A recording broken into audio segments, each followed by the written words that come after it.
Ce sont des Indiens aux croyances et aux coutumes pour le moins étranges. Ils mangent des humains et dansent sur des cadavres. Voici l'histoire des Aghori hindous.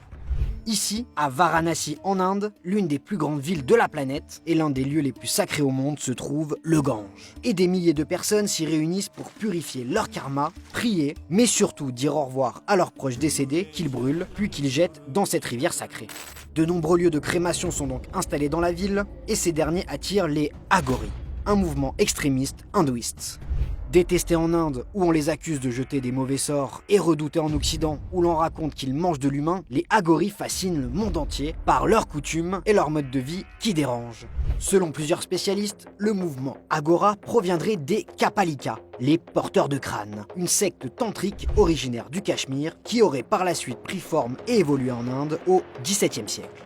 Ils sont connus pour s'adonner à des pratiques méditatives, pour le moins curieuses, sur fond de drogue, d'alcool, dans des lieux dits impurs, comme les crématoires, mais surtout pour méditer sur des cadavres. Cette pratique s'appelle le Shava Sadhana, considéré comme l'un des rituels les plus importants, les plus difficiles et les plus secrets du Tantra. Il a pour but de détacher l'Aghori du monde physique pour qu'il fasse union avec l'absolu.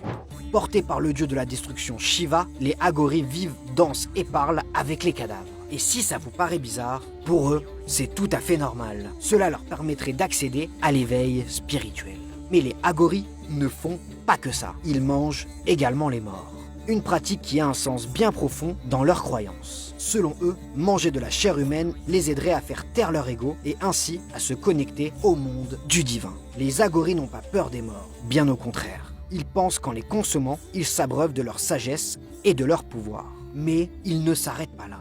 Ils enduisent également leur corps de cendres humaines, ils méditent nus et utilisent des morceaux des os humains comme bijoux ou totems. Si les Aghori font tout cela, c'est parce qu'ils veulent libérer leur esprit et atteindre leur dernier cycle d'incarnation.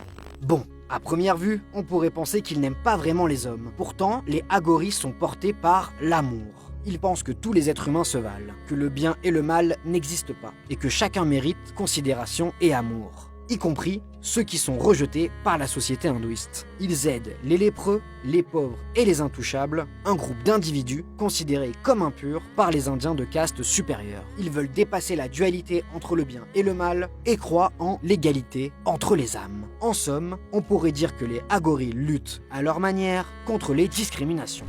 Et si l'envie vous prend de devenir un Aghori, il faudra recevoir la consécration d'un gourou, puis méditer pendant 12 ans dans des lieux de crémation, qui deviendront, bien évidemment, votre maison.